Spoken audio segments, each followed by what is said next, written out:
Hello, everyone, and welcome to the KeenGamer Podcast. I'm your host, Marc, and we have a great episode for you guys today. Let's introduce our panel, and let's start with someone we haven't seen in a little bit. Me, Marc Keever. Marc, how you doing? I'm good. Great to see you guys, and it's great to be back on the KeenGamer Podcast. Thanks for having me. You see, I wish, because I'm also named Marc, as the intro states, but you spell with a C, I spell with a K. I wish there was a little accent. Well, yeah. Is anyone called Marcus? Is anyone's full name Marcus? No. Well, you can call me Marcus. Some of my friends do anyway, sometimes. Thankfully, the other two panelists don't have the same name, although that would have been wild. Noah Rosenthal, how you doing, man? I'm doing very well, and that's quite a pair of glasses you got there, Marc. Yeah, for those who can't see, Marc is really rocking some large glasses. So I have horrible eyesight, like really bad. My eye doctor, who I hate, by the way, he told my sister, which, by the way, breach of patient doctor confidentiality. He said if I lived in medieval times, I would be sitting in a room, like a dark room, music playing, because if I went outside, I would walk off a cliff. Wow.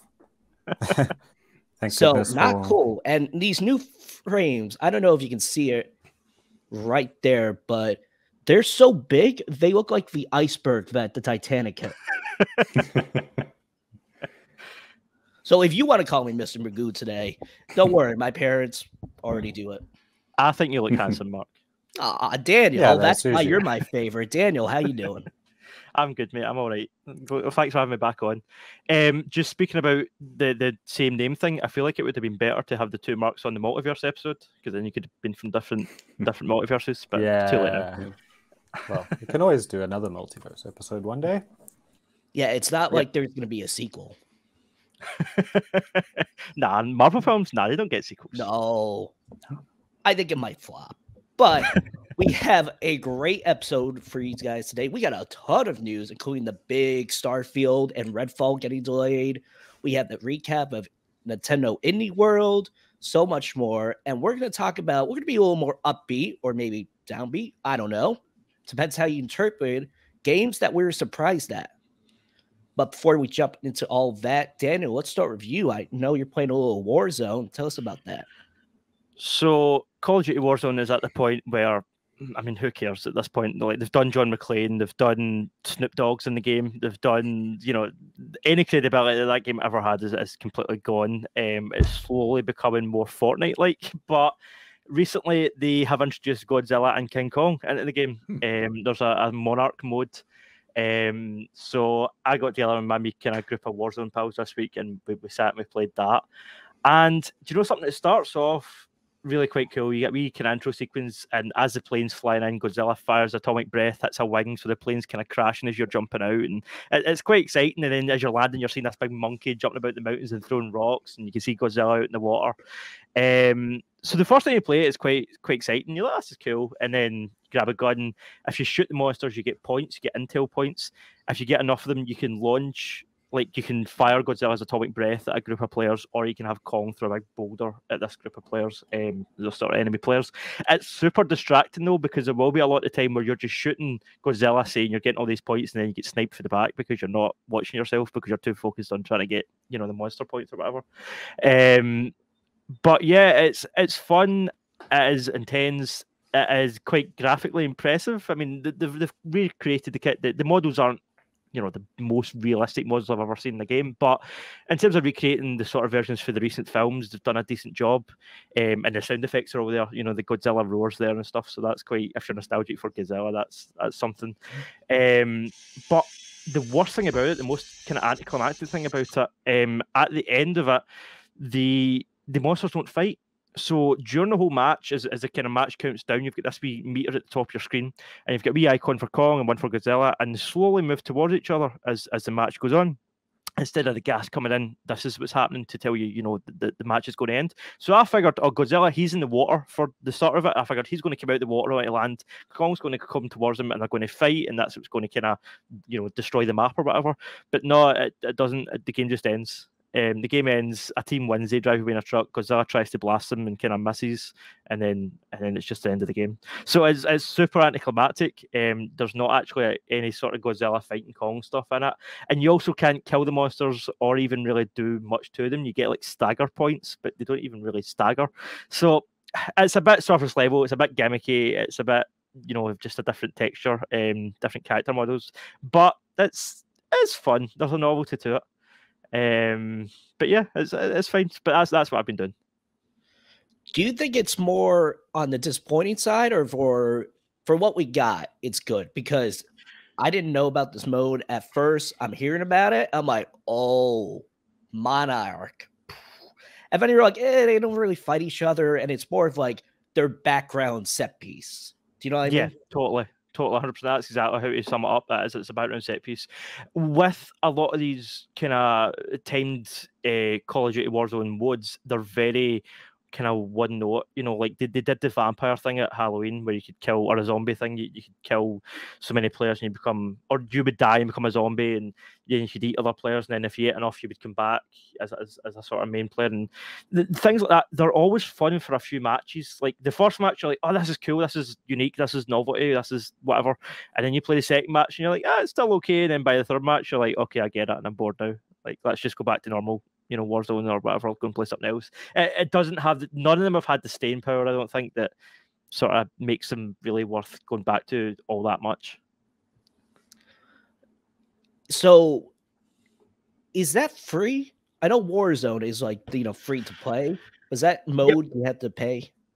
No, it's free. It's all included. If you the way Warzone works, if you own the most recent COD game, you get extra points and you get extra, prestige battle pass points or some nonsense. There's also all your kind of microtransactions, like to play Snoop Dogg, it costs you 16 quid. Or if you want to play, you can actually play as Godzilla holding a gun. He's wearing a hood and you've got this big lizard snout and you're running about with a gun. Like that kind of stuff costs, but it's purely cosmetic stuff. In terms of the actual game itself, it's a free-to-play battle royale game, and the modes are all free too. So would you recommend, because I know, I can't even imagine how many gigabytes Warzone is. So it's in the cinematic, it's the size, they have reduced it slightly. Like now when you update it, it reclaims certain space on your hard drive, so there's not as much room taken up. But in terms of recommending it, maybe if you've got a few pals together and it's a laugh, it might be fun for, half an hour, but beyond that, it gets old pretty quick. So I would have something else on the backup ready to kind of fire up afterwards, because you won't spend a whole night playing it. Do you know what I mean? It's not get that sort of staying power. Fair enough. Anything else you want to add? No, just, I guess they could update it. They could update it so that Kong could actually fight Godzilla. That would be cool. I would definitely be more up for it if that happened, and I definitely kind of recommend it a bit harder. But as it stands, that's a fun gimmick, but that's kind of all there is to it. All right, awesome. And Noah, oh my God, you're in a different room. I teleported. Oh my gosh, I don't have a segue to that. You're a wizard. What can I say? I mastered Skyrim. This is a reward.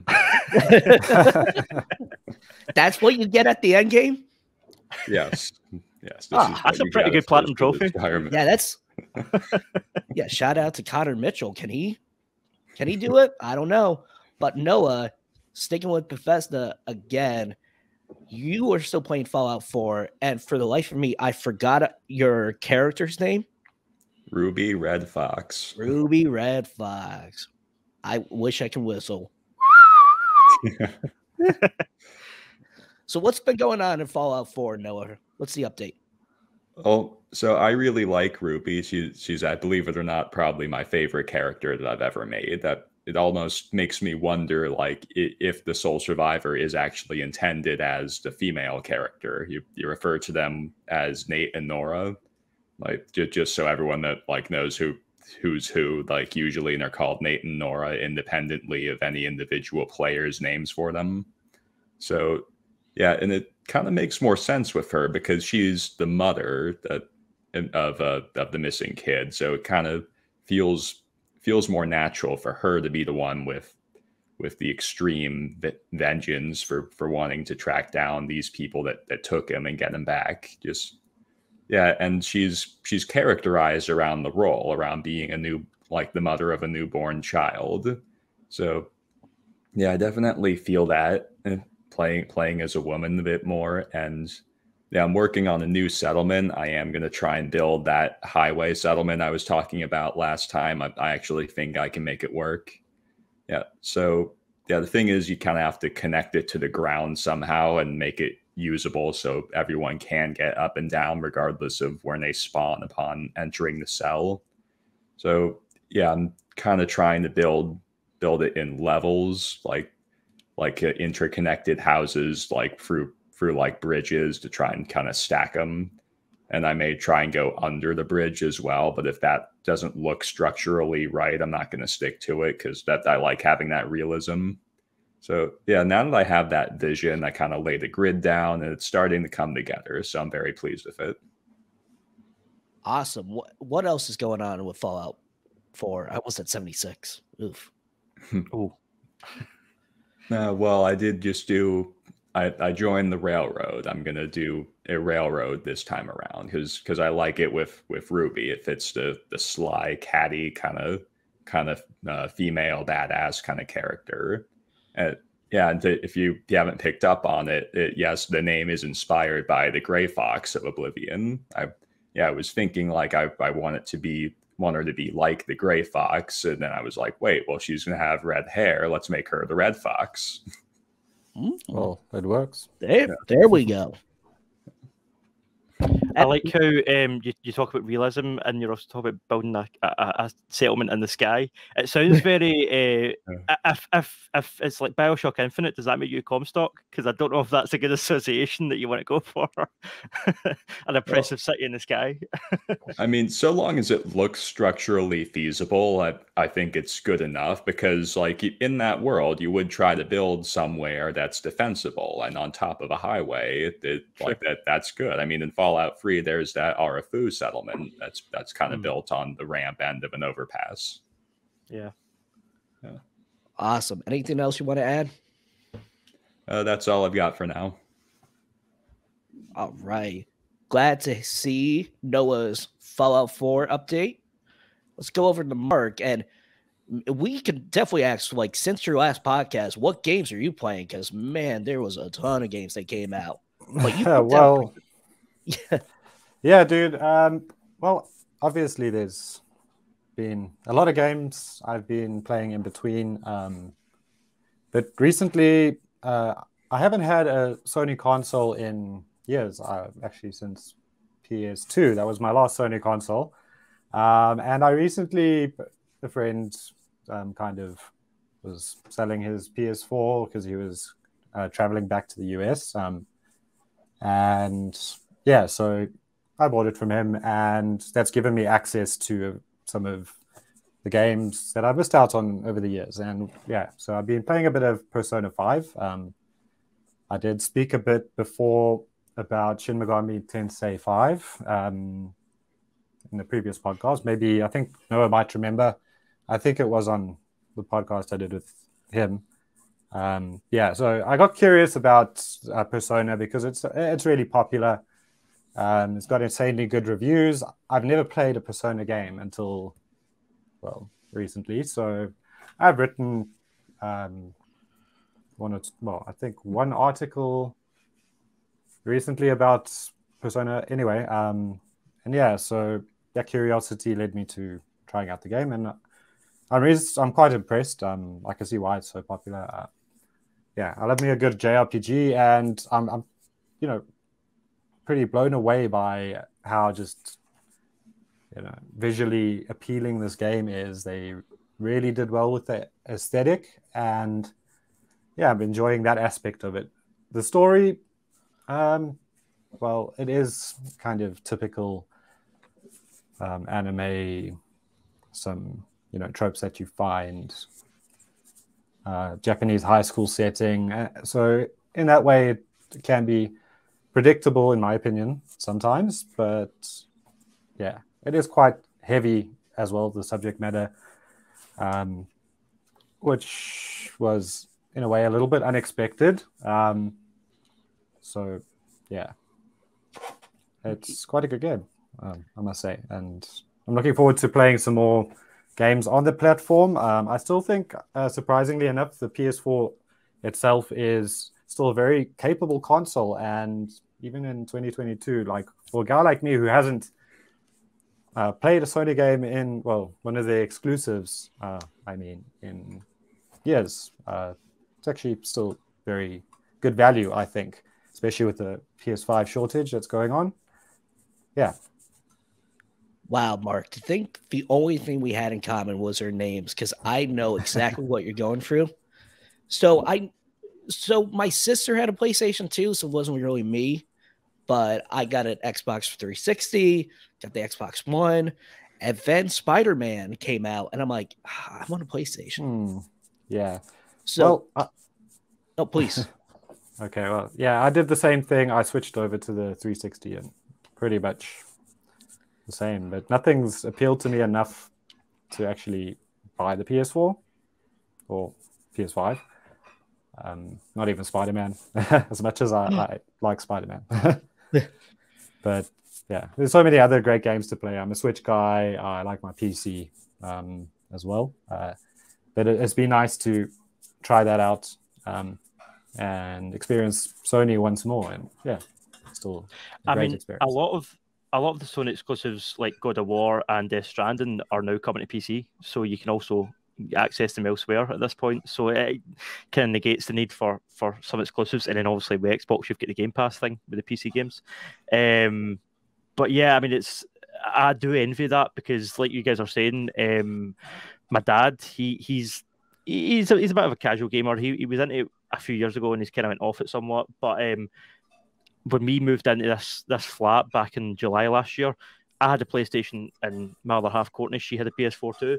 So we had two of them and we didn't need two of them. So I says, here, Dad, play Spider-Man, play God of War, play Last of Us 2, and just kind of to be able to tap into that backlog. Like, there is so many incredible experiences that you can kind of just retroactively go back and enjoy. So I'm quite jealous when I hear folk like that. They've just get this. Because like we're saying about PS5 and not really having a justifiable reason to buy it, it's because there's not enough games out yet for it. But if you can jump into a console where there's already all those reasons to buy it, and to sort of invest in it, like it must be nice to just have that backlog to explore.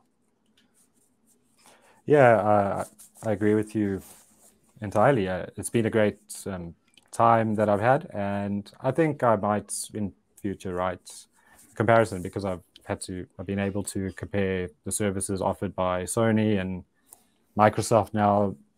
Well, at least on PC. I don't know about Xbox, so I'll have to try that out as well. But yeah, it's been great. Awesome. There's so many excellent games that I've missed out on. And yeah, you did mention that they are coming to PC slowly. But yeah, in the meantime, PS4 is a great option if you are curious. Wow, I was thinking, like, man, you missed a lot since like November 2021. I didn't know it was like a whole generation. 2 generations. Yeah, it's crazy. You see, but I'm jealous because like Holly always say, like, when anyone watch Game of Thrones, Breaking Bad?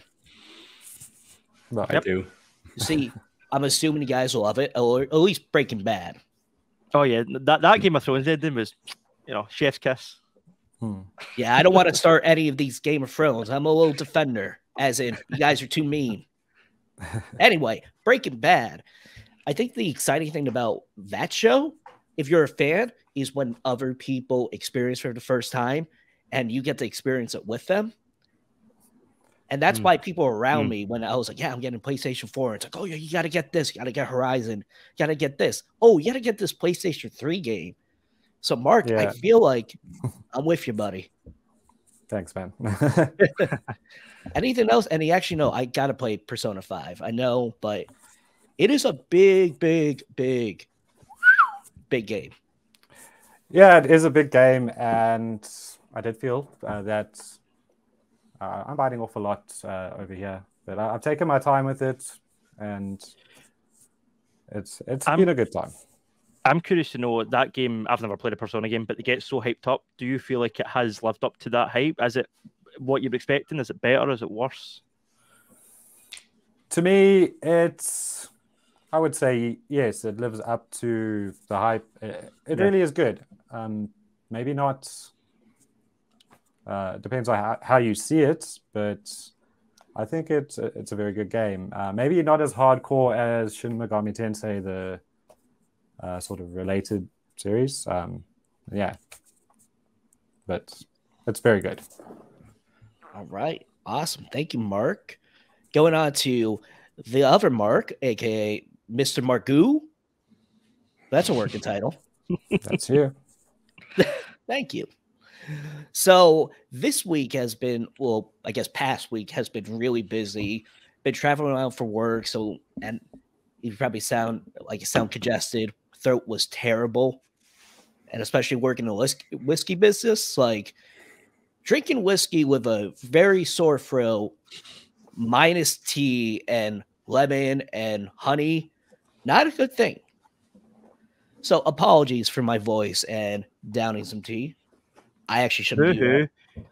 Boo-hoo. The world's gave me some, smallest like, violence medicine. played for you. You've been drinking whiskey all week. You're like, oh, my Well, throat. That's I cry my river, mate. yeah, that doesn't sound like a problem to me. It does. Okay, it doesn't. It's like it is first world problems. Really, yeah. Until you have to like engage in small talk, and it's like, yeah, guys, he's so good. And it's like I was so polite on this trip because you don't want to sound sick, especially in this time, and not to get a little too, phlegmy, like mucus, cough up. And you know how some people will go like, "Brr." I kept that in. I was like,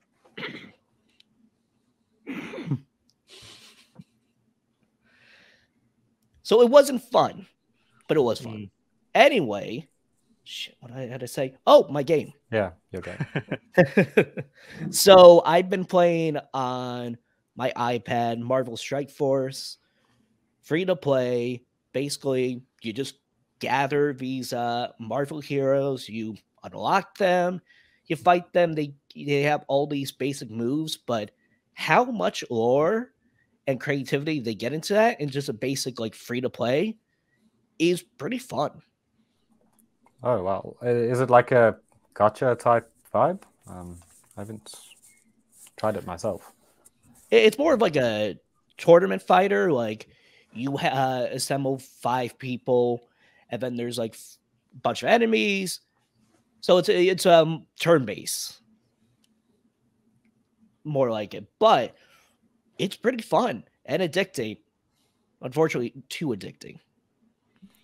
Is it littered with microtransactions because it's a mobile game? How is that? So there are microtracks. There are, but it's not required. There's a whole lot of time. A whole lot of time. Okay, so it's mostly cosmetic items and maybe some characters or something? Yeah. Of course, characters you can unlock like energy. Like for each battle, you spend like this amount of energy, and you have to wait real time to build it back up. So you can buy like energy from that. Characters, which are really big, or these orbs or orb points, more of like shards. That if you have like 2,000 of this, you can open up this character orb, and it'll just be randomly like you might get this character, you might get this character, or you might get this character. So a loot box, in other words. Yes. Okay, actually, but yeah, that that's is 100%. that comes with the territory. It is free to play, like you said, and I suppose it's something you'd play, while you're traveling or in short sessions. Or how long are you engaged with the game at a time? For a time, like 5 to 10 minutes. Okay, yeah. So that's like, yeah, I'll perfect. just check on it like in between, iPad, and it looks great. So just about check the it length on of time. About the length of time it takes to drink a glass of whiskey. that. When you're trying to be polite and not sound sick, like I am that guy who would be like, I get bitten by a zombie, and it's like, Mark, you doing okay? And I'm like, brains. I'm like, yeah, I'm good. I'm all good. You're the type of guy that would hide the bite. Yeah. Oh yeah, I'm like, this trip revealed my true nature, and I don't like it. So honestly, no. And then I was so I got home Thursday, felt horrible Thursday, Friday and Saturday, recovered. Didn't play much games, but I'm like thinking about it. And I could have said Hades, which I was playing a week ago, but I feel like that's kind of a cheat. Or at least I played a little bit and I couldn't really describe it to you guys yet. But stay tuned next week. Teaser. Can't drink this yet. Too hot. And let's round it out. Daniel, you've been playing Arkham Knight. I feel like the first time we talked, you played Asylum a couple weeks ago, City, and we're rounding it out. Yeah. I don't know why it was. I'm at the point where I'm trying to. I've got a backlog. I've got backlog of PS4 games. I've got a backlog of PC games, and they're all looking at me, and I'm like, oh yeah, I want to play these games, but Arkham Asylum was like winking at me, like, hey, you've not played me in a while. And I'm like, you are one of my favorite games, so I'm going to play you. But unfortunately, I have severe OCD and I can't just play the one game, so I've had to play the entire trilogy. But yeah, I completed Arkham City yesterday, and that ending hits just as great as it does the first time. Like that, spoilers for a game that's 10 years old or whatever. But the death of the Joker scene with Hamill and Conroy's acting, the voice acting, that seems incredible. The dialogue sums up, if you're a Batman fan, sums up Batman and Joker's relationship. How Batman, the last thing he says to him before he dies, he says, do you want to know something funny? See, even after all this shit you've put me through, I was still going to save you. And Joker says, oh, that is actually really funny. The two of them just kind of roll about laughing until Joker dies. And it's just such a kind of, epitomizes their whole kind of dynamic, and it's a brilliant ending. And then you've got that iconic shot of Batman walking out holding Joker's body, and the police are all like, what's just happened? And so yeah, that obviously leads into Arkham Knight. Arkham Knight is, in my opinion, the weakest of the trilogy. I always kind of compare it in my head to the Dark Knight trilogy, how Rises is the weakest of that trilogy.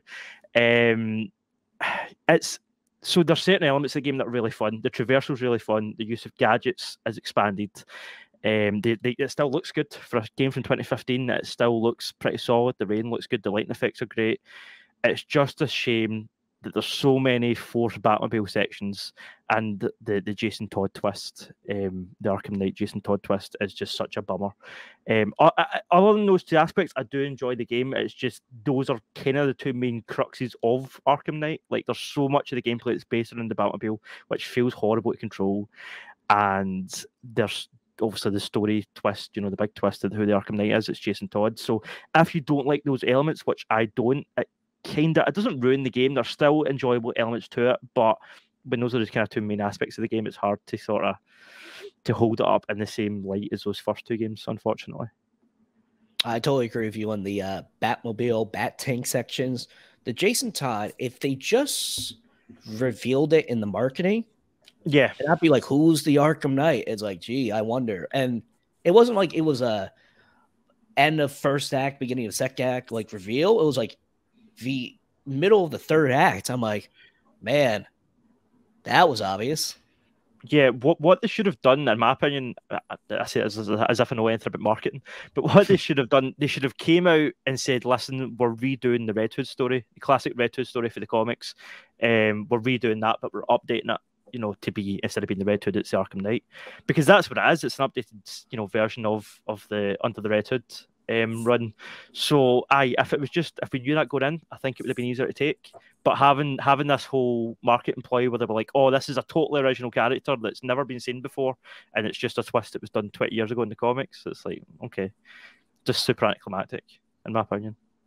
Yeah, and I think they were kind of like in a pickle on that one, of just my gut feeling of how they didn't really mention Jason Todd at all. Like, I know there's like one Easter egg, that someone found like after Arkham Knight of like Joker torturing Jason, or of like that scene or the room where it happened. But other than that, because I feel like Paul Dini wasn't involved in the Arkham Knight. No, I don't think he was. I think that's correct. That was the only one he wasn't involved with, I believe. So I feel like they were like, it's not like let's do our own thing. It's like, ooh, how can we bridge this together? But listen, just like Dark Knight Rises, like, is it the weakest in the trilogy? Yes. Is it still a really, really good game? Yes. Yeah. And I don't want to bring too much heat on Gotham Knights. We'll talk about that. I'm excited for that game. But Arkham Knight was released 2015, 2014, 15. Yeah, 2015. Summer 2015 it was. That looks like a next-gen game. Oh, yeah, it's gorgeous. But as you said, it's the Godfather effect. It's like the third one's not bad, but it's followed to absolute masterpieces. So I just have to ask, just to clarify, what platform are you playing the Batman so games this on? is all on PS4. Okay. The Asylum and City copies were the Return to Arkham, which has been updated. I know that when it came out, there was graphical issues and lighting issues and stuff, but that has been updated. Yeah. It actually looks pretty decent. And the Arkham Knight on PS4 runs okay, unlike the PC version, which I don't know. Is that at a point now, 7 years later, is it stable? Yeah. Well, the last I heard, it was still not great, but I own the games. I just haven't gotten around to playing them, but I love Batman. Arkham Asylum is also one of my favorite games. I just didn't really get into Arkham City or Arkham Knights. But yeah, I've got them, so maybe I'll give them a try. Now that you've spoken about them, I'm a little bit curious, and thanks for that. It would be a good time as well with, like Mark was mentioning, the Gotham Knights game coming out as a sort of semi-follow-up, and then the Suicide Squad game as a follow-up. So it'd be a good time to sort of go back. And that was part of the reason that I went back to play the trilogy, was in anticipation for these new games coming out as well. Oh, yes. All right. Thank you, Dan. And that concludes the games we're playing. Now let's go on to the news. And as I mentioned at the top of the hour, we have a big news week. And so Thursday morning, I got off my connecting flight. I turned on my phone, went on Twitter, and I saw the tweet that we all knew. Okay, not all of us knew, but it's like, gut instinct, I think it's coming. Bethesda delays Redfall and Starfield.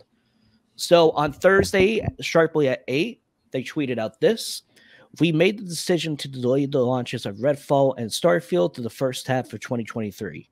The teams that Arcane Austin, Redfall, and Bethesda Game Studios, Starfield, have incredible ambitions for their games, and we want to ensure that you receive the best, most polished versions of them. We want to thank everyone for their excitement for Redfall and Starfield. That energy is a huge part of what inspires all of us every day and drives our own excitement for what we are creating. We can't wait to share our first deep dive in the gameplay for both Redfall and Starfield soon. Thank you for your support. So we have the biggest Bethesda fan on the panel. Daniel, what do you think? Nah, I'm just kidding. We'll get to you. Noah, you're actually like the first person I thought of. I clutched my phone to my heart. I'm like, Noah, what's going on, Noah? What's your thoughts? Yeah, so I covered it pretty well in a video a few days ago. So yeah, the surprise, like why some people are a bit surprised, is the marketing recently. There's the showcase coming up, which wasn't announced terribly long ago, I don't think. So there's those, and there's those Into the Starfield development videos they've been doing. So these are pretty consistent with what they usually do going into a major release. They like to steadily build hype, then as they're closing in on the release, do this huge hype event to as I put it, to send the hype train into the Starfield. See what I did there?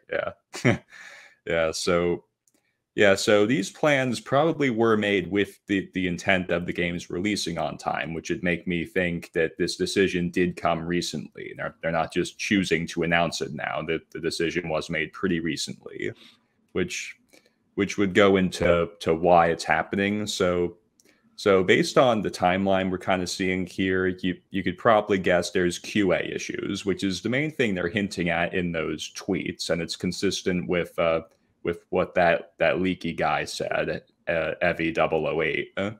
But that sounds like there's some QA concerns, maybe, well, mainly bug fixes, but could also be that they're unhappy with how something came out. He talked about the flying mechanic. Like he said, that I just don't like the flying. So it could be that multiple people on the QA team just aren't happy with how the flying's going and they want to rethink it.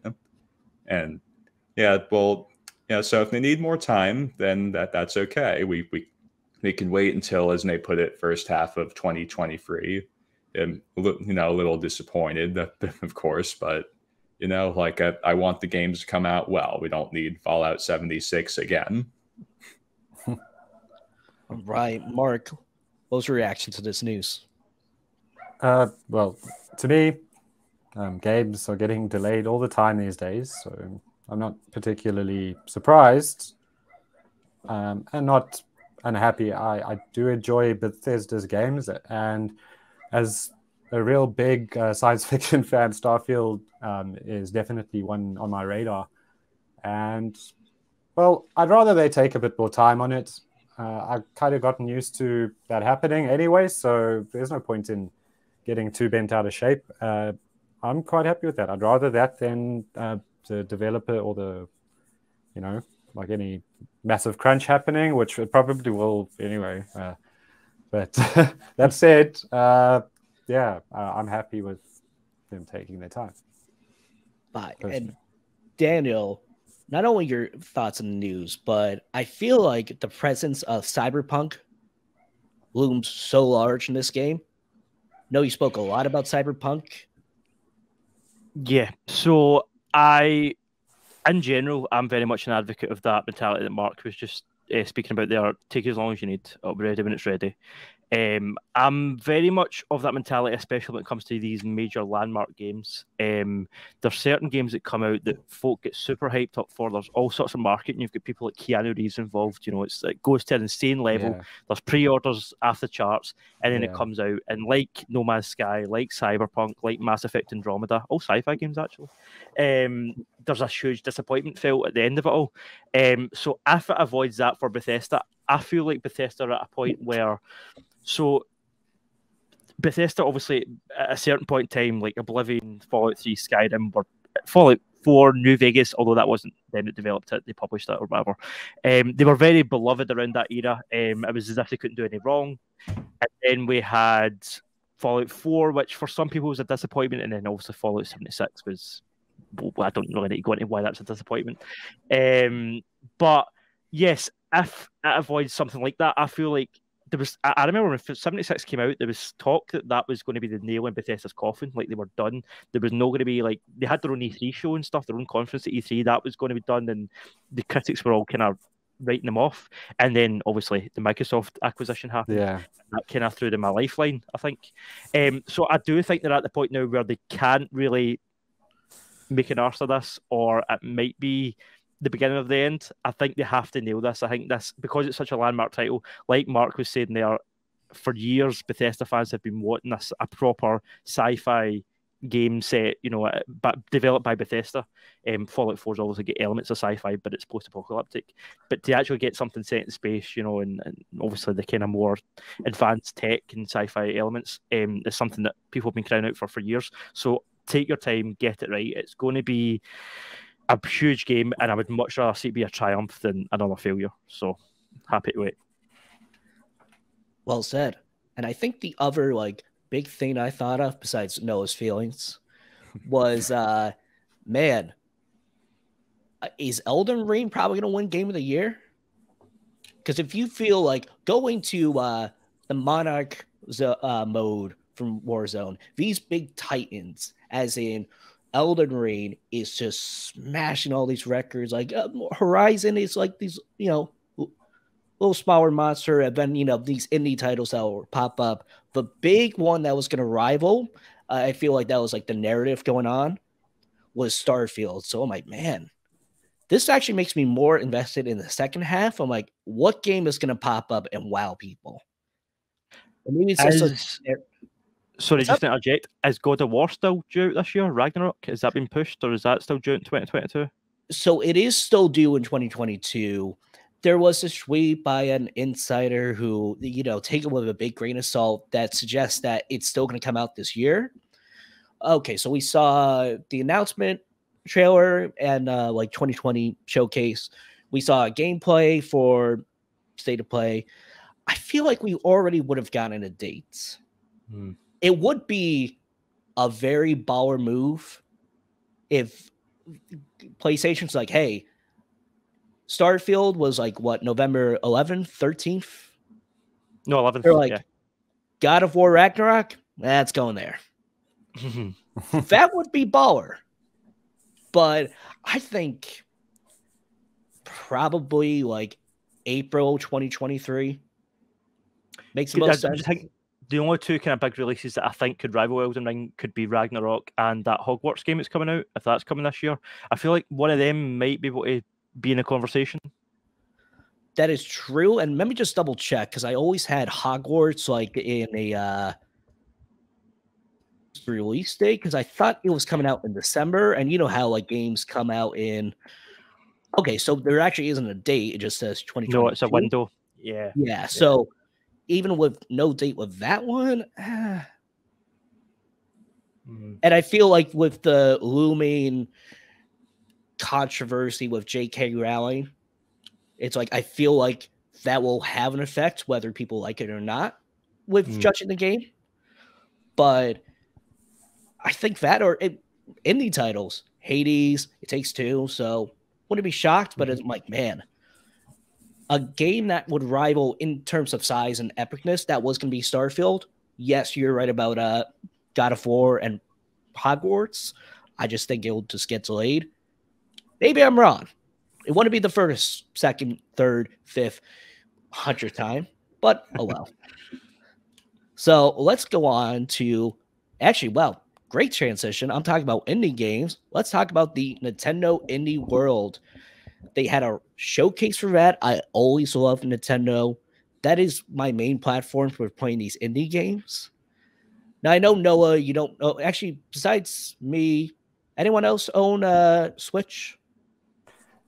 I love my Switch, and it's always exciting to see the support they give to indie developers. And I love watching these indie showcases. It's you always find something that interesting that you maybe not have heard of, and there's always it's mixed bag of treats, I would say. Delicious. And I'm like, oh yeah, Noah has one. Pokemon. Duh. Yeah, so I completely agree. My go-to for indie games would be the Switch. And exactly. And I love like a solely indie showcase, because I feel like, so let's say Nintendo has their big showcase like they did a couple months ago. The indie games kind of get like lost in that. You know what I mean? Because everyone's like, okay, so Breath of the Wild 2, any Mario news? Like these big, like bigger IPs that people are more like interested in. And it's fair enough because they're all the headlines. But I feel like with this one, like indie showcase, like it's nice to just see like that kind of attention. So I want to ask Noah and you, Marc, or even you, Dan, even though you don't own a Switch, it probably would come to like PC and other platforms. What game stood out to you? Open panel, go. I guess I'll start. Right off the bat, I think it was Soundfall it's Soundfall. It's like sort of deck building vibe, very colorful animated visuals. It just looks like quite a fun game. Lots of action, lots of kind of, I don't know, it's also got a kind of arena setup. It just looks like a riot, also to play with friends. I just like the visuals and the aesthetic. And after that one, well, there was a whole bunch. Another one from was... a completely like outsider's perspective that doesn't know anything about Nintendo, to be honest, that Soundfall thing looks very similar to Splatoon. Just the map and the kind of basic function of it, that was what it really put my mind off. I've not played Splatoon, so I'm not really an authority to compare them, but just from watching the trailers, that's what kind of came in my head. Same. Well, I guess you could. I didn't really feel that as much, but I have played Splatoon. I see what you mean. The kind of, very sort of urban feel to it. Yeah, I think that if that's what you meant. Then, just the UI and the isometric camera and some of the kind of the actual design of the characters, just called to me. Yeah, the characters as well. I understand what you mean there. I think a game that stood out to me was Slit. And has anyone ever played the game Limbo? Yep. That Slit was going to be mine. To be honest, that was the only game that I would be remotely interested in out of these. But yeah, what they call Dead. Oh, what's the company called that make that game? Can't remember. But they Play Dead. That's it. They made Limbo, and they also made Inside. And Abzu, I think, was a spin-off. I think it was somebody that used to work for Playdead that went on to make Abzu. They also worked on Journey, I think, on PS4. But definitely got those vibes. It was like a mix between Limbo and Abzu. So I really enjoyed both of those games. So that out of what was shown, that was the only one really that I was like, oh, let me check this out if it comes to PC. You guys are all saying that Switch is your go-to for indie games. For me, it's PC. So if it comes to PC, then I'll definitely check it out there. Right. Noah, any games that stood out to you? Believe it or not, I was interested in that Cult of the Lamb game where you have to start a cult or about lambs or something and then do this tycoon kind of stuff to build it. It's like that. That's funny. I would not expect that, but hey, that's awesome. Was that a Devolver game? No, that was Gunbrella, wasn't it? But who made it? Tetra Revolver? Yeah. Is it them? Yeah, is it Revolver? Yeah. I mean, and the cool thing about these indie games, it's not coming in next year. Slit is coming June 1st. That's only a couple weeks. I feel like even though it says 2022 for Cult of the Lamb, that will probably come out October. If I had to guess. Yeah, sometimes they even shadow drop them, but normally they're not too far out. Well, some of them might be. There was also that interesting looking Souls-like, or as they put it, Shells-like game with the crab.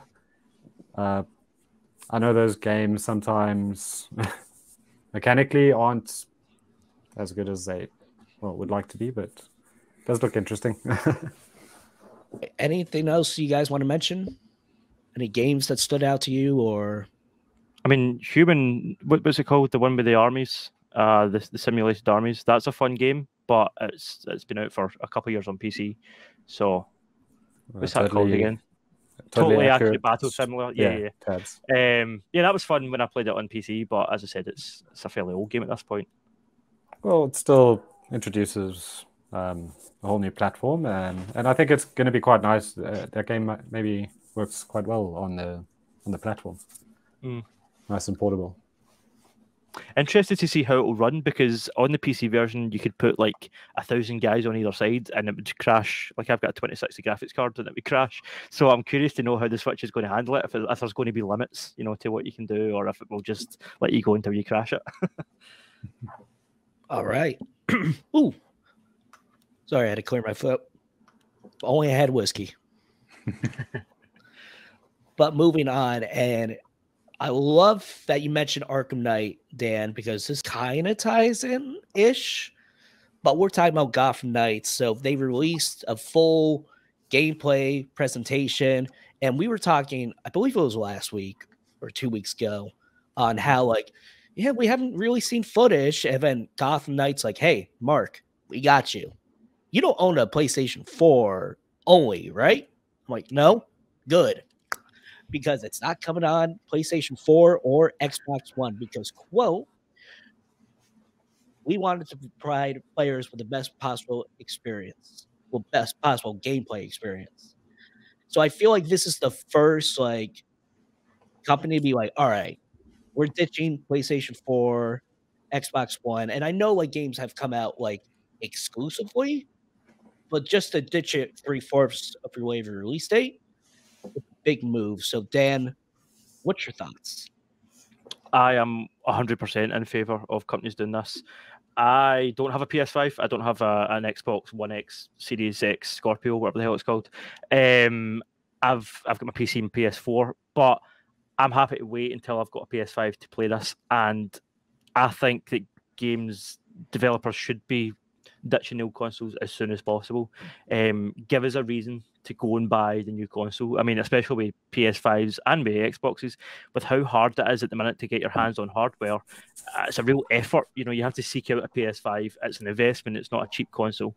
You know, you have to jump through quite a lot of hoops and go quite a lot of trouble, check your pre-order notifications and all the rest of it. There's been nothing so far that's been made me willing to put in that effort. But if big AAA games like this started coming out exclusively for the next generation, then I probably would start, you know, really hunting and really saving up and really trying to get my hands on one of these consoles. Give us a reason. So yeah, I'm 100% behind it. And also it just pushes the tech, it pushes things forward graphically, and I go for it. All right, Mark, what about you? Well, for me, while I understand that, you know, I think it is a bit of a unfair move to. Well, I'm saying unfair because there's another word I want to use, but but yeah, it's one of those moves where it's kind of like understandable, but it's not a nice one. I understand the move towards better hardware, but you know, Dan mentioned that it is quite hard to get your hands on these things, and a lot of people are still stuck with their old generation consoles. They just can't get a PS5 or I don't know about the newer Xboxes, the Xbox Series X and S. I don't think there's as much of a shortage of those, but I think that really it makes sense. But it's yeah, it is what it is, kind of thing. And I just realized, I'm like, oh, yeah, you don't have a PlayStation 5? Guys, I have next-gen privilege. Got a PlayStation 5. This news doesn't affect me. Yeah, it's nice when that happens. Well, luckily, I've got a PC, so that's what I was going to say. Right? That's a benefit of PC, and it's the same thing with all these acquisitions happening just now that we've been talking about the last few weeks, like Bethesda being bought by Xbox and all the rest of it. If you've got a PC, you don't need to worry. You're going to be able to play. You know, it might not be like we're saying about the PlayStation exclusives earlier. You might need to wait a while, but you will be able to play everything at some point, and you don't need to worry about things like this. Exactly. And Noah, what's your take? Yeah, so I had to work really hard to get my Series X last November. I think I finally made it happen. So yeah, I'm not sure how they're doing now. I think it's easier to get them than it was when I got mine. So. Yeah, I mean, I feel like they dragged the Xbox One and the PS4 on so long. Like that had a lot to do with COVID, and the shortage. Like they just couldn't get enough new consoles out to justify it. So we ended up with this bigger overlap than it has been typically seen in the industry. So yeah, you know, we know how it is. You got to get the new console. Usually the price goes up. We may have to pay $70 for video games, but you know what? There's streaming. Yeah, you can get Game Pass. Right. So yeah, I mean it was going to have to happen eventually. So why not now? Exactly. And it's kind of like, I'm not going to say shocking, but I'm like, oh, really? This is the first game to deliver that blow? Well, okay, but and I don't know if you guys saw the gameplay that featured Nightwing, Red Hood, Daniel. I'm assuming you have. Yeah. So at very least I saw the Red Hood scenes. I saw wee clips of that. Yeah, it looked great. Looks super dynamic. It does, and I know people are like knocking off. So if you guys, Noah and Mark, haven't seen, like Nightwing has like basically like that traversal from Fortnite. Like the little glider just to transport himself around the city. And then Red Hood has a jumping ability, which I think is in the comics, but who cares? But the thing is, I'm like, the gameplay didn't look like exclusively next gen. So it's like, how? So May 15th. What's up? Yeah. Well, I was just going to say that's probably because they weren't entirely developing it for the next gen. I was just going to say that I think this is a decision that's been made during development rather than a decision that was made at the very start. But it's more of like, I get that point, but it's like, how can you improve to make it next gen as possible within shortly, like a couple months of release?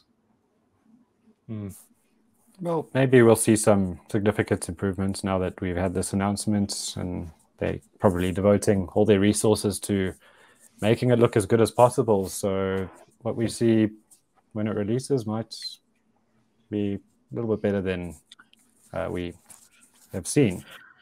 I mean, it's been delayed twice, right? So there's that too. Well, It's 2021, maybe once. I think it was pushed back from the end of 2021 to like mid 2022, and then it pushed back again to October. Oh, okay, sure. That's probably right.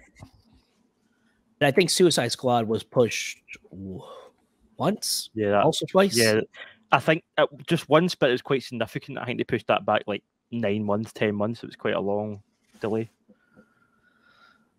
Good point. Last bit of news that we have, you know what? I'm going to let Dan take this one because he actually wrote it for KeenGamer about possible Silent Hill images being leaked. Currently, if you're listening to this episode, his article is right on the homepage. But if you're listening to the archives, you can always look that up. So, Dan, tell us about what you wrote about. So, Silent Hill has been haunting my dreams for the last 5+ years, and not for the reasons you might think, not for the reasons that it's intended to haunt your dreams. I'm more just talking about following the development of these games, because that has been its own nightmare. So, give the full picture. Silent Hill was a series about 20 years ago. People loved it. Those first two games on PS1 and PS2. Iconic. It never quite reached those heights again after that.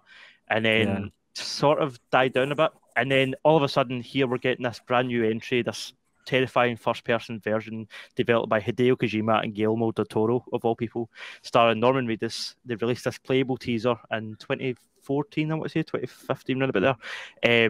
Incredible. Like, such a masterclass in how to just create fear based on such a small environment. Like, that game's just a corridor, a bathroom, and a couple of doors and some furniture. But just the use of sound effects, the use of lighting, the use of player anticipation for what to expect. It was just such a clever, sort of small experience, really contained experience. I don't know about anybody else, but I was super hyped to see that being expanded into a full game. I'm also a big Kojima fan, so that helps, and a fan of Del Toro's films. So super into this idea, and then Kojima had that kind of quite public fallout with Konami, and the whole thing got cancelled. He went on to make Death Stranding with Norman Reedus, which was what it was. Strange experience, but anyway. And since then, there has been rumours that there are actually 2 Silent Hill games in development. This is a rumour that's been going about for about 3 years. And the original rumour I heard was there was going to be one kind of traditional Silent Hill game, so it would resemble those early games, the third-person foggy town, wandering through there and sort of psychological horror elements and things like that. And then the other version was going to be more like PT or Resident Evil 7, a kind of first-person, more in kind of environmentally based horror, like a creepy setting, possibly VR elements, things like that. So that all went down. And then this game called Abandoned was announced. I don't know if you guys know about this saga, but this indie game by a guy called Hassan Karaman, who happens to have the initials HK, Hideo Kojima. There was this insane conspiracy theory that because Hideo Kojima announced Metal Gear Solid 5 under a false name, he was doing it again with Silent Hill, and this Abandoned game was secretly a Silent Hill game being developed by Kojima Productions. It sounds insane, but then you realise what the man's capable of, and you're like, nah, maybe. So in my head, I didn't really ever believe it 100%, but ideally, I thought it would be great if we were getting a Hideo Kojima Silent Hill game like what he wanted to do with PT, and we're also getting this other game, which that's Sorry for the long-winded way to get here, but that's what we're talking about here in this story. Images have leaked from a new Silent Hill game from a leaker online called, I can't remember his name, Dusk Golem, Aesthetic Gamer, aka Dusk Golem. He has put up a tweet saying, Silent Hill leak, there's a lot I'm not sharing for now. This is from a relatively new source for me, but I've been given more than enough proof to believe them. This is not the only Silent Hill game in development. And then 4 images. The tweet later got hit by a DMCA from Konami, which added legitimacy to the leak. It probably is real. Now, if you go into Twitter, the images are missing. You can find the screenshots on Google, though. And this is allegedly from the Silent Hill game being developed by Bloober team. Bloober developed the Blair Witch game, and is it pretty sure they made Cry of Fear as well. Pretty talented, Layers of Fear and Blair Witch in the medium. So, pretty talented horror team. Be interested to see their take on a Silent Hill game. I assume this is, if that rumor about the 2 different versions of the game being true is accurate, this could be the third-person, more traditional version of the game. But regardless, I'm just excited that there's Silent Hill news. The fact that this leak got hit by a DMCA, it would imply that it is legit. And as I said, as a fan of that franchise, I've just been crying out for an actual game to get my hands on for years at this point. And instead of these wispy rumors that you hear about this fake game and this game being announced under a pseudonym and all this part, just show me a trailer and give me a game. There's also Jeff Grubb also spoke about it in his podcast, and he made reference to the fact that this game could also be an exclusive to PlayStation. I don't know how accurate that is, but that's also an aspect of it. So quite a lot of news scattered. To actually sum up a news story was a bit of a task, but hopefully it means we're getting a new Silent Hill game. Awesome, and I'm so sorry that it's been haunting your nightmares for 5 years. Like, people think it's a horror game, it should be the stuff in the game that you're dreaming about, but no, I'm just dreaming about having to try and follow this insane story that just goes all over the place. But it's been its own ride in a way, I guess. Yeah, everyone's dreaming about like scary stuff, and you're like, development cycles, production, fallouts, Yeah, exactly. Mark, what's your take? That's incredible news for Silent Hill fans, like Dan, and I'm not the biggest fan myself, mostly because I haven't engaged with the games as much. Still have to get around to them, to be very honest. But I do know loads of fans will be excited about this. I have been following since the whole PT thing happened, with Kojima falling out with Konami, and it's going to be interesting to see how it goes. I'm guessing Kojima is not involved with this, so that will be interesting to see.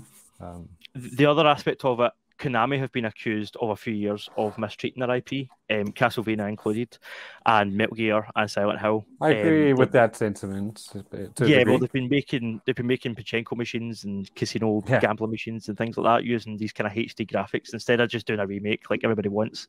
But there is also a rumor, kind of more general rumor, that Konami have started lending out their IP to other developers, so it will still be published in partnership with Konami, like this partnership with Bloober, but it'll be developed externally. So hopefully it means we'll get more of the classic Konami franchises.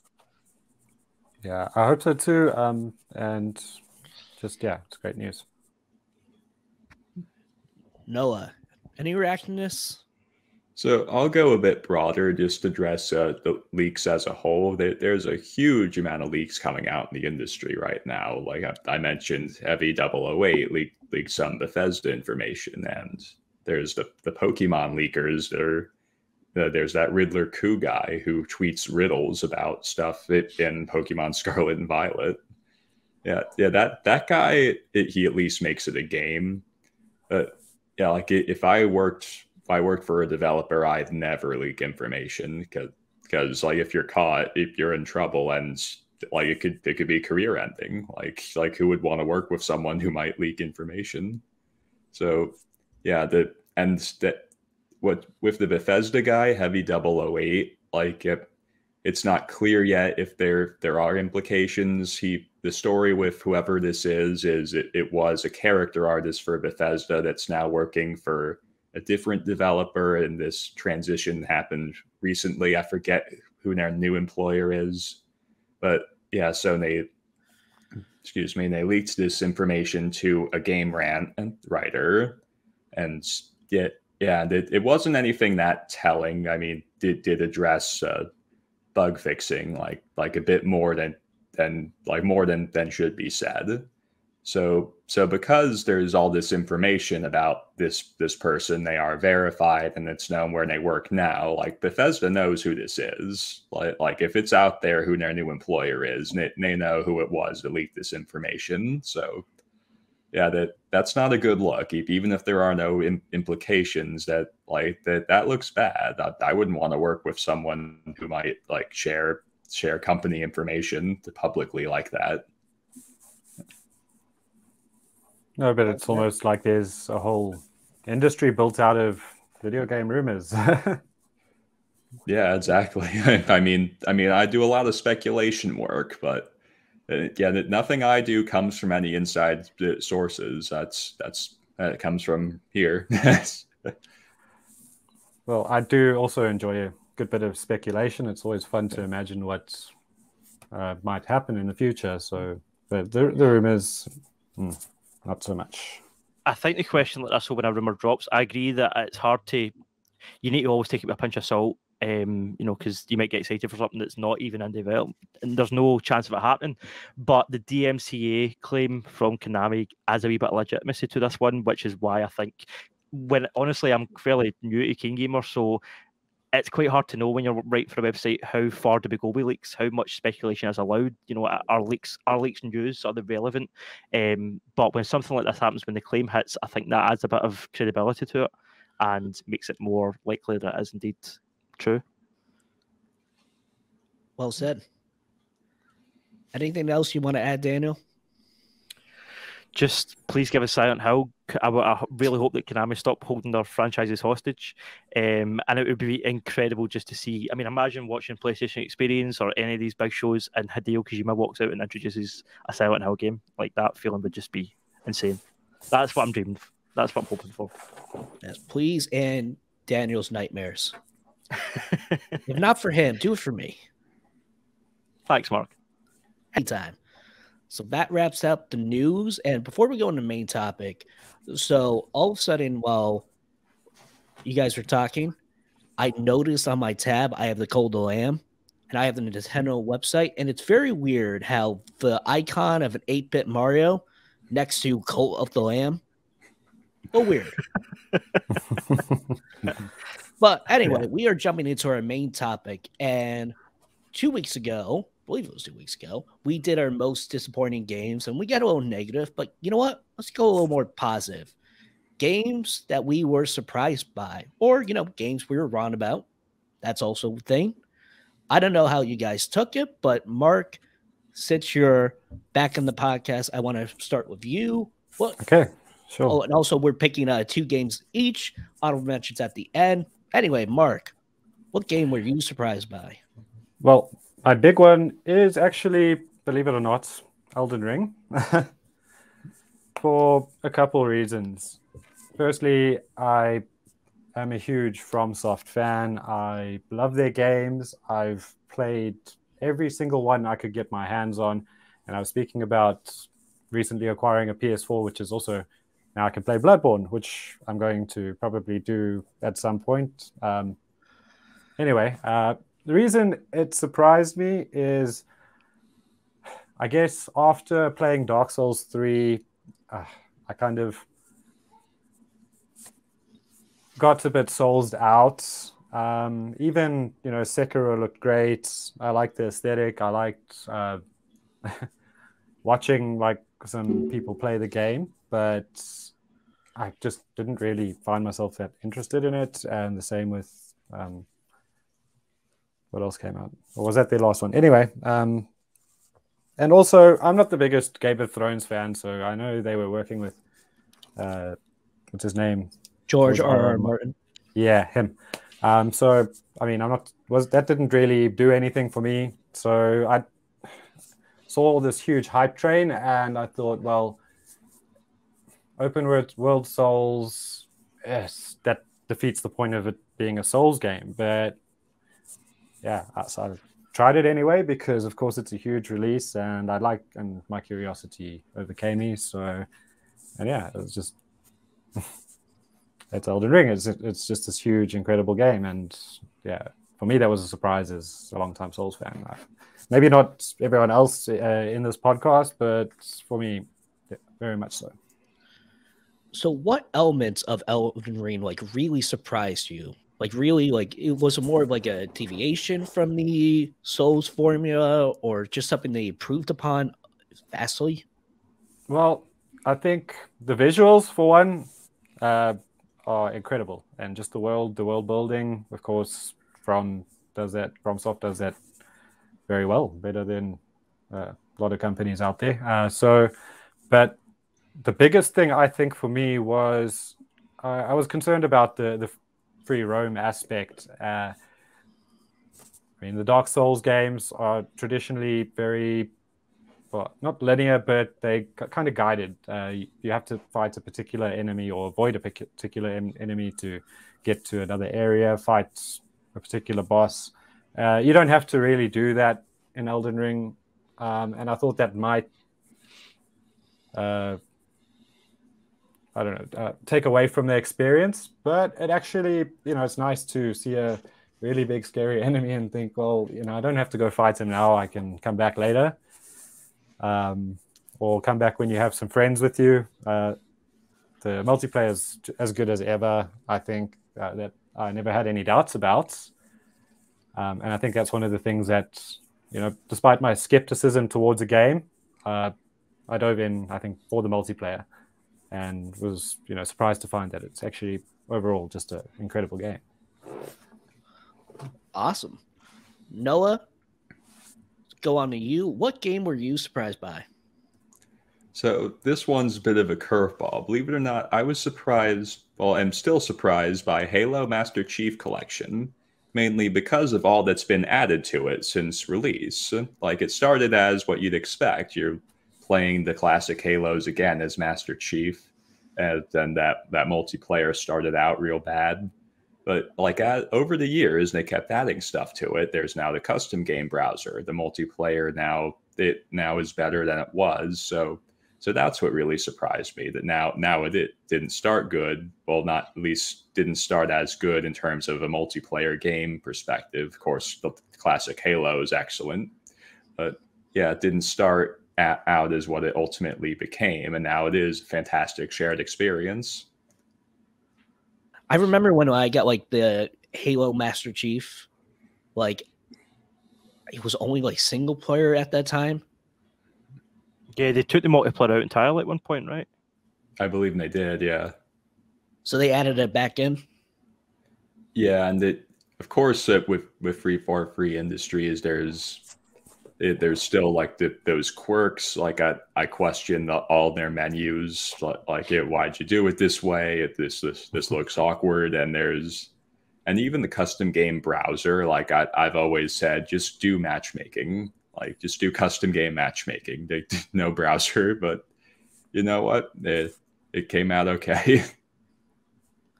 Noah, when I get an Xbox in the holiday season, you got to train me big time. Yeah. So yeah, it's fun. I haven't hopped into the custom game browser in a while, but honestly, things that people are putting out put anything I've ever done to shame.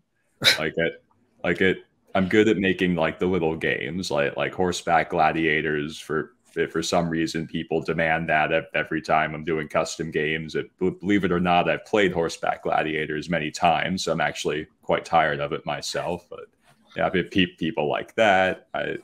They like that pirate ship that I made. That's one of my better ones. I like that. But really, all the work that goes out now, like someone made this massive maze.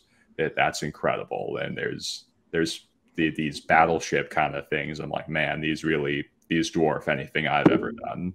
Everyone's really impressive at using all those forge tools and all that. Awesome. Thanks, Noah. Daniel, what game were you surprised by? So Until Dawn was a game that had a strange development cycle. It was, if you can reach back enough in your mind, it was actually originally announced to be a first-person PlayStation Move exclusive. It was a schlocky-looking horror thing, and developed by Supermassive, who at the time weren't really a known entity. And yeah, no one was really expecting much, and then it got delayed, and again, no one really cared because no one was sort of anticipating this thing. And then it came out, and it was an absolute love letter to horror films. If you're a fan of like the Scream series or Evil Dead or any of those kind of classic horror series, this kind of summarized the whole. It was somewhat a satire of the slasher genre, but it also had enough likable characters and unlikable characters where they all had a distinct personality, and you cared whether folk lived or died. You also cared when the twists happened. There was quite a few twists in this game, and it wasn't eye rolling. It was like, oh, this is something here, and it very much followed that mechanic of the butterfly effect. So you choose an option, you choose to do something. Someone might live, someone might die. You might be able to end the game slightly earlier or play on for longer, and there was just different elements to it which were really interesting. I fell in love with it because I love a good horror story, and the cast is also incredible. You've got like Rami Malek and Hayden Panettiere, so the cast was really good. It looked super good. Again, I think this game's from 2014, 2015. The light effects were solid, the shadows, the design of the monsters. Some folk were a wee bit disappointed at the end when the reveal is that the Wendigos, the supernatural monsters, come after you. They're very much quite derivative in their design. But other than that, the actual design of the killer with the mask and some of the set designs were very clever. The level design was good. And yeah, it was just a solid, fun time. And I didn't expect it at all. I love it. Are you excited for the Quarry? So everything after that's the one downside Until Dawn. I feel like everything after that team have developed hasn't quite reached that height. Like Man of Medan has never been up there, and I've sort of followed them hoping for that same thrill.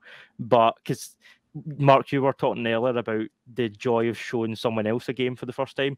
Until Dawn was something that it's very good to play. It's not a couch co-op game, strictly speaking, but it's nice to play along with somebody because then you can make the decisions together. And like watching a horror film together, you can experience the twists together. And there's a real kind of co-op kind of group mentality to it. I played it with my fiancée Courtney, and it was great fun because I'm wanting to do one thing and she's going, oh no, that guy's a douche, don't save him, save her. We're having these kind of wee mini arguments over it, and we're kind of coming to a consensus and going ahead with that. So even though I've sort of played some of their games after that, I've never quite recaptured that one time where it was like it was genuinely like coming. It was like a Netflix show. It was like come home from work, put on Until Dawn, let's get through a few levels. It was like watching a TV show.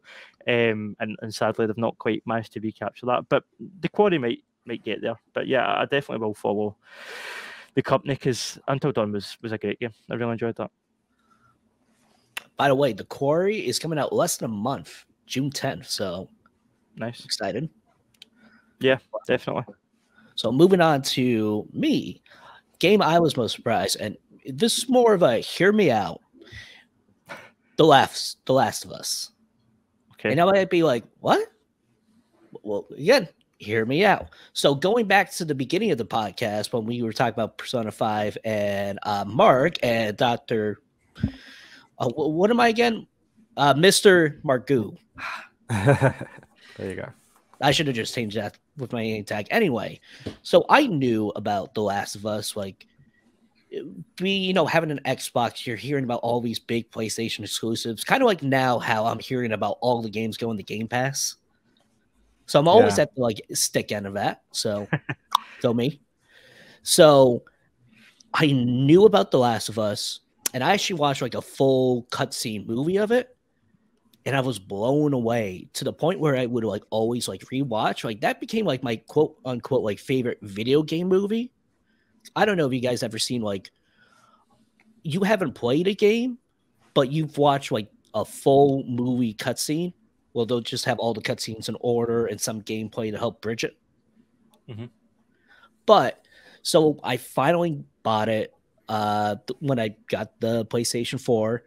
I bought Last of Us for Black Friday, and I played it just before the second one. So I'm like, all right, I know what I'm getting into. Like, it's a weird experience about playing a game for the first time when you know what's happening, like at least 10 times over. But I was blown away of how good the gameplay was and how raw and this energy that matches up with the story beats and just the scavenger, survival mode. Like, it really, like, oh my gosh, like, now I'm kind of like kicking myself for like watching the full cutscene when I was like 2013, 2014. Yet again, I was stupid, but I didn't know Spider-Man would have come to the PlayStation, so that's on me. And I'm with you on that, because although it's easy to look at Last of Us now and say, "Oh, what a game!" At the time, like coming off Uncharted, it was like these guys are doing a dark, serious zombie game. Like, what's this going to be like? So, I don't think, even if you were looking forward to it, I don't think anybody expected it to be as great as it ended up being to that extent. oh yeah, definitely. I've heard stories about that, like when the Naughty Dog logo came up. I think they revealed that at Game Awards, and then everyone's watching the trailer being like, "What? Where's that Nathan Drake like wit and charm and like these big fun action set piece and not this dour?" But it's considered one of the best games of all time. And I thought, actually playing for it, I'm like, okay, the gameplay will be good, but the story's really going to carry through it. And that, yeah, definitely wasn't the case. And going back to the Last of Us Part 2, that's in one of my backlogs. I played a good couple hours of it, and then I don't know why I stopped. It wasn't because I didn't enjoy the game. It was amazing. Maybe I have to go back to that. Maybe you're just enjoying something else more. Life. No, I'm just kidding. I never enjoy life. Actually, you know what? I think I was actually enjoying life. I went on vacation. Oh, well, and I remember like Ghost of Tsushima, Tiki Island, that like PlayStation 5 Director's Cut kind of thing came out. War for Wakanda came out for Marvel's Avengers. So kind of a bad time to go on vacation. It's like, do I have to go on this vacation on the beach side? It's like, but yes, you're going to play a video game? It's like, yeah, but Black Panther. So that's why I'm an idiot. But anyway, you know who isn't an idiot? Other Marc. I don't know about that. Hey, what is your number one game that you were surprised by?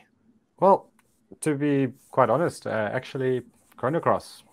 I did not expect to see them do anything with that property at all. So I don't know. Maybe I was living under a rock. I don't know if it was announced at any point, but I just saw the announcement, and yeah, like I love that game, and to see it, coming to more modern platforms it's thrilling. I mean, Chrono Trigger gets a lot of love.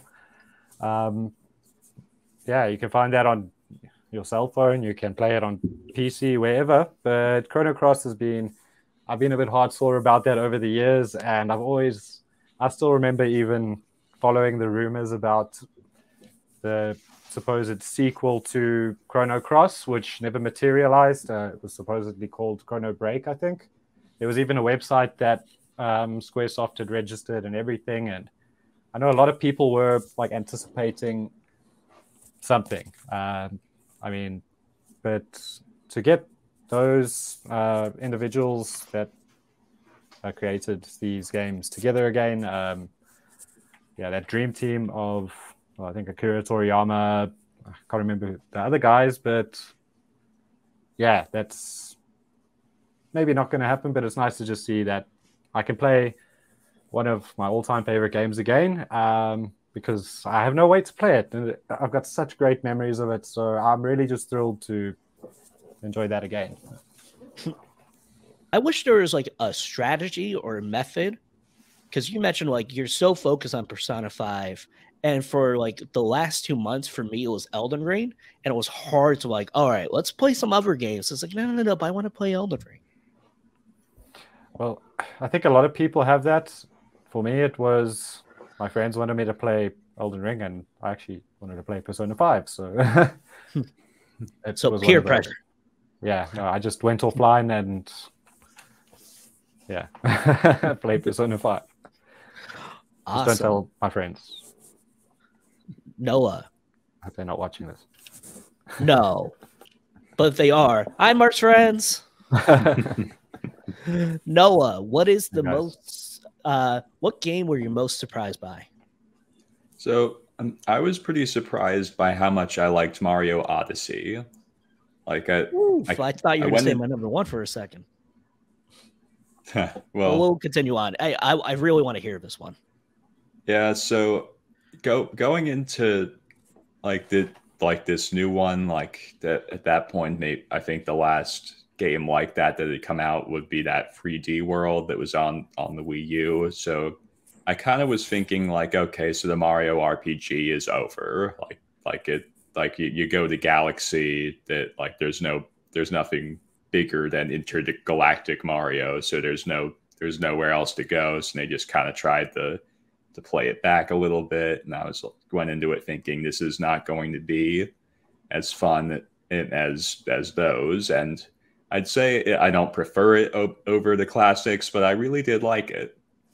Yeah, made you rethink Super Mario. Like they went to a hub-based open world system where you got to go around doing like 64-esque stuff, trying to play with stuff and see if you can unlock these moons, like just interacting with the world. And yeah, I wouldn't play it again. It was a hard game to 100% on, but I did it. So yeah, so I'm not sure I'd replay it from the start, but I would go back to it a lot in college. I'd redo the level on the darker side of the moon over and over because I got really good at it, and it's like famously hard, so I could keep doing that over and over again, just if I needed some time to kill. So yeah, I really did enjoy Mario Odyssey, that's going to be a game that I was really surprised by. I love it. And you are right. Like, so I was like so hyped on this game, and it far exceeded my expectations. So they did show something different of like, hey, this won't be like the 2.5 3D land, 3D world. Like, we're going to go like a little more open. But I feel like actually playing it, like discovering all these moons of like, it's not like, all right, you're going to talk to this person when the level starts and you beat that objective. Like also in Galaxy and Sunshine, it really is like that 64. You can just accidentally stumble on the moon or just branch off a different path. So, and I will agree. It's like Mario games is like, you're so easy until the last 5%, and it's the toughest game you ever play. It's crazy. Thinking, I know there's Championship Road, but that Galaxy 2 one, still have nightmares about that. I have those nightmares like Dan has nightmares about Silent Hill. Daniel, what game were you most surprised by? So the Wolfenstein series has been an interesting one to follow. They attempted to reboot the franchise in 2009 in the sort of PS3 generation with a game just called Wolfenstein, which totally went under the radar. And then PS4 came around and they announced Wolfenstein: The New Order. And I don't think anyone bought this game expecting serious character development, and like who would have thought that character called BJ Blazkowicz would have a complicated past and sort of this whole panel of emotions that gets explored through this game, things like PTSD and really quite serious subjects, which are actually handled incredibly well, like well acted and well written, and it kind of blew your mind, and it really worked well in contrast with the insanity of the alternate history that is Wolfenstein. It pulls from to me, it's got real shades of Inglourious Basterds, like Quentin Tarantino film, with the whole, like, obviously you're fighting Nazis, there's a whole alternate reality of, like, the mech suits and just this insane tech that they've got. There's the sort of underlying supernatural element to it all, and it's also comedic. You know, it's got everything that does the comedy, but it also does kind of more serious moments, and it's just a fun first-person action game. So yeah, I was really taken by how much I enjoyed the New Order. Unfortunately, was it Wolfenstein Youngblood was the most recent one? That wasn't anywhere near as great. But the New Order and the one that followed it, I can't remember the name of that off the top of my head right now, but those two were solid games. Yeah, and it really kind of revived that series, I think, for a lot of people, myself included. I gotta play Wolfenstein, but I feel like they're on Game Pass. Yeah. So eventually, when I get an Xbox, I'll jump into that. No, I didn't realize that they explored topics like that. I thought it was just shooting fake Nazis. So right, me yeah. too. And that's how when you go into it, and like there's a whole sequence in. I can't remember. I think it's in the New Order. There's a sort of intro sequence, semi-tutorial sequence, which is a bit, you know, it's a bit video game tutorial sequence. But there's a scene where the main character of BG ends up in like a bit of a coma, and you see him in this mental asylum, and you see this really like detailed.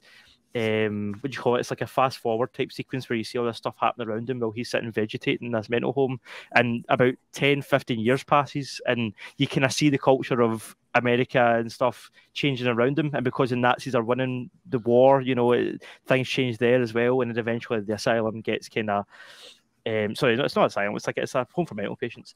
That gets kind of like overrun by Nazis, and you have to shoot your way out, and that's where the game really starts, you know. And then you join the resistance, and it kind of goes from there. But yeah, like I don't know, I just didn't expect that kind of cerebral experience to open this game about shooting Nazi robot dogs. Like, it blew me away, and it holds up as well. I think when you go back and play it now, there is still a charm to it. It's a few years old at this point. I think 2014, I think this one came out. But yeah, it's a lot of fun, and the follow-up's great too. All right. Awesome. So for my number one, I want to transport you guys back to 2017. I wasn't following any leaks or anything like that, but E3, I'm watching the Ubisoft thing, and I just turn away from my computer. I just go to the bathroom, I come back, and all of a sudden I see Miyamoto? What? And they unveiled Mario plus Rabbids, and I'm like, why? Yeah. What? I think everyone felt that way. Yeah, and I'm like, them? Like the Rabbids were like pre-minions. Like the Rabbids could walk so the minions could run. That's a good way to describe them, actually. Thank you, Mark. I'm proud of that analogy. Yeah, it should be.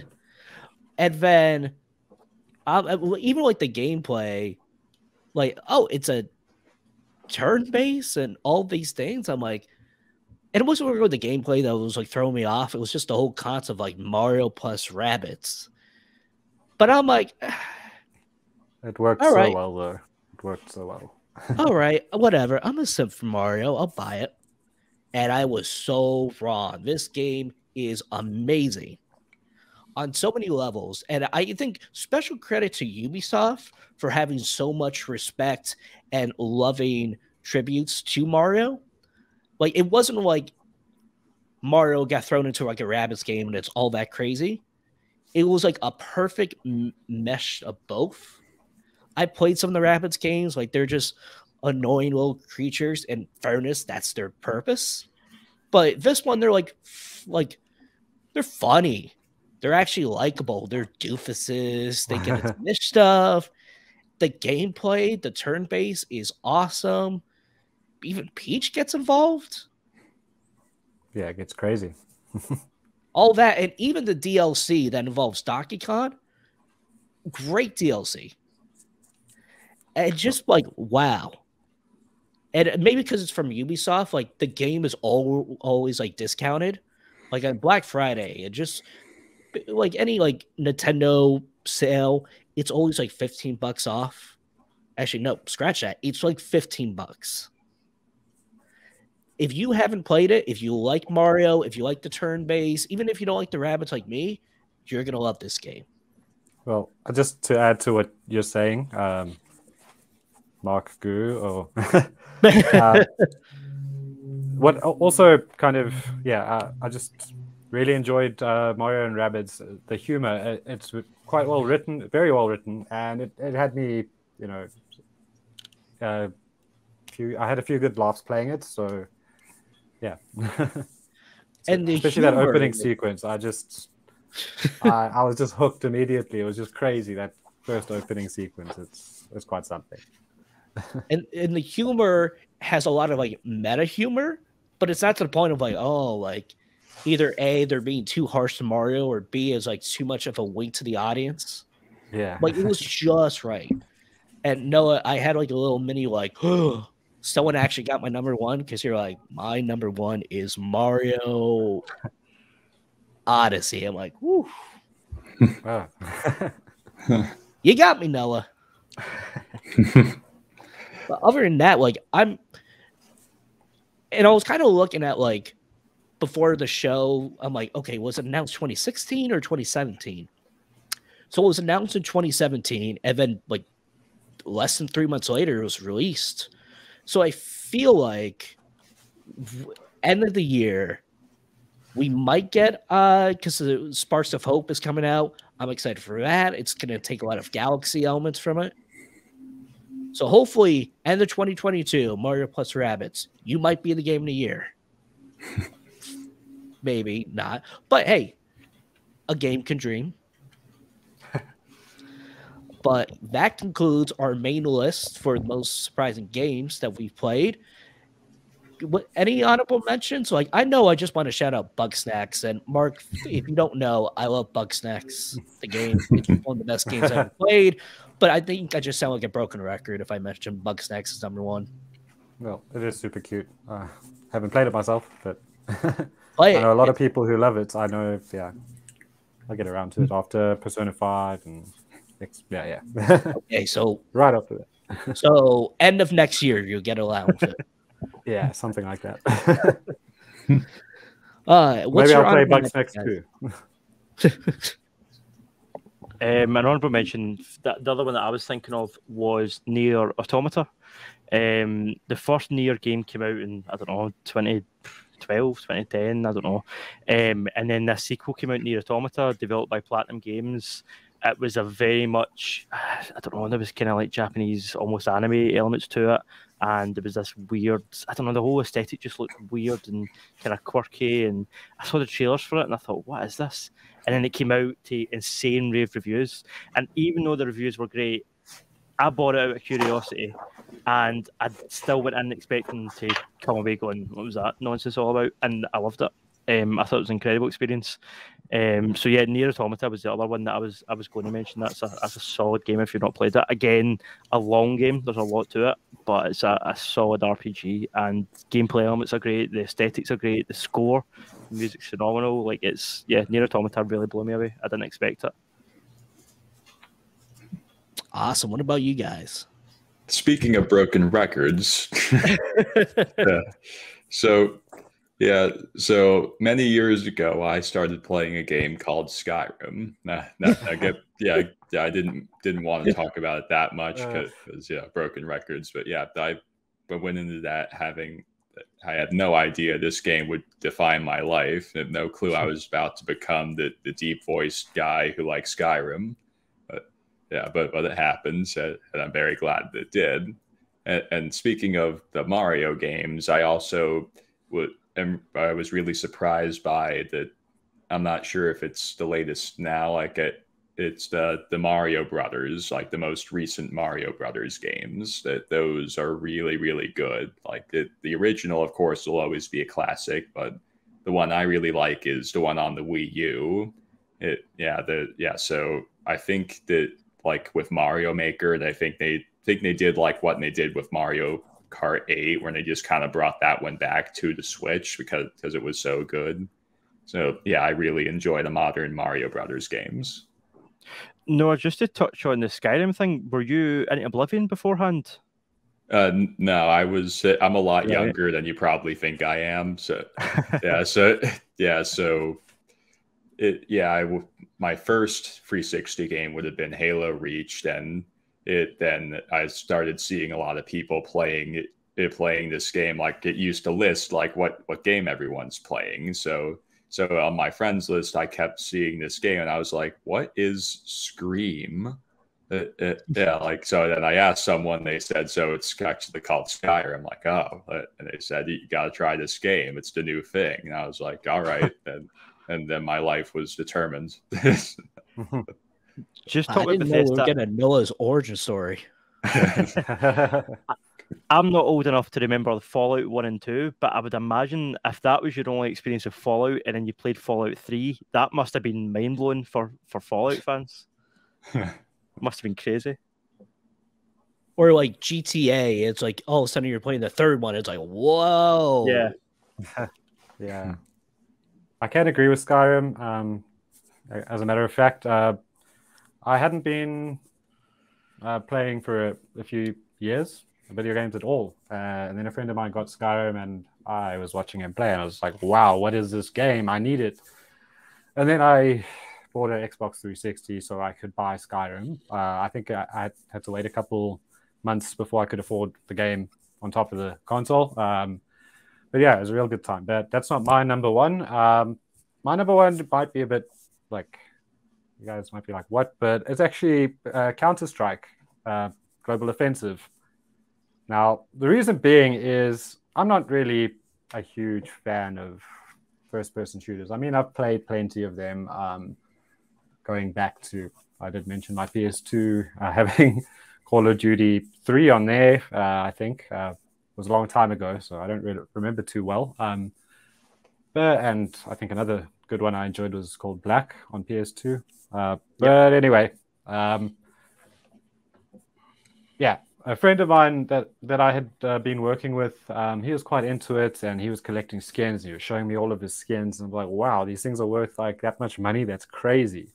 But he was so enthusiastic about the game, and he'd been playing it for years. So I was like, well, you know, I'd like to get to know this guy a bit better. So let me download the game and just play with him, see what it's like. You know, I don't really like first-person shooters, but what the hell?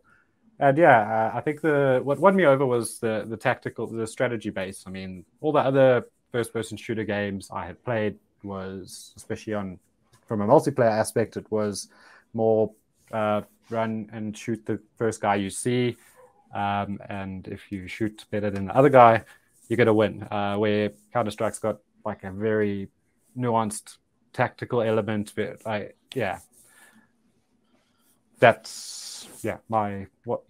surprised me quite a lot. And I'm still learning about the game. I still play it, not as much as I used to, but I did. So like the only first-person shooter I'm playing at the moment.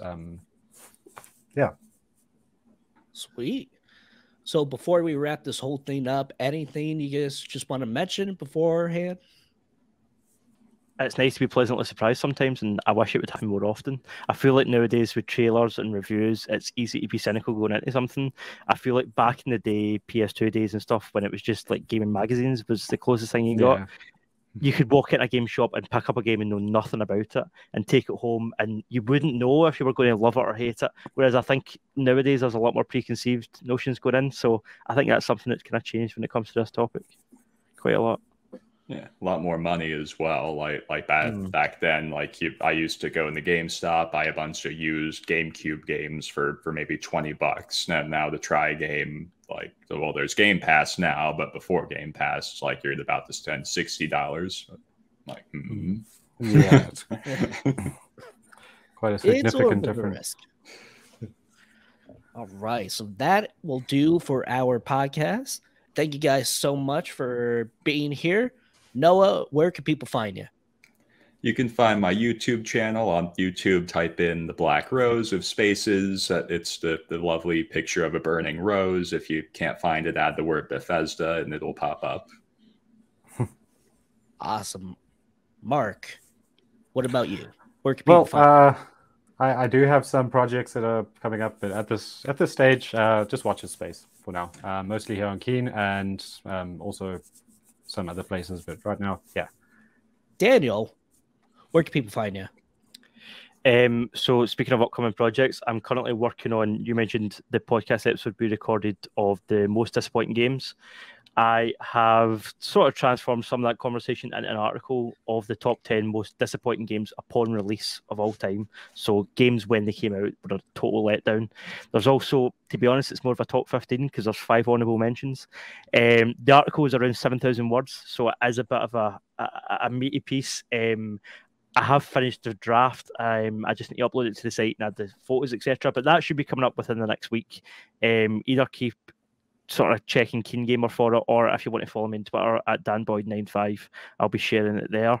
Other than that, you can listen to the Pop Shock podcast, which is my other podcast. We did an episode today on sort of crossovers in media. So like if you play Uncharted, then you should go and watch Indiana Jones for more of that sort of same thing. So that was the kind of discussion, the comparison between like Resident Evil and Night of the Living Dead. You know, that was our topic for today. We've also got loads of gaming stuff and comic book stuff that you can check out. So we're on talking about social media presence. You can find us on Facebook, Twitter, Instagram, Spotify, all that good stuff. So like and share Pop Shock Podcast. Awesome. You can find me on Twitter at LilMarco512. And speaking of liking things on Spotify, if you go on Spotify, seek us out, give us 5 stars. We'll boost in the charts so more people just like yourself can listen. And please visit KeenGamer.com. Visit a lot of good articles. Dan's got some great stuff. Noah's got some great stuff. Mark, you got great stuff. We all got great stuff. I just want to thank everyone for listening. I'm Mark Callahan.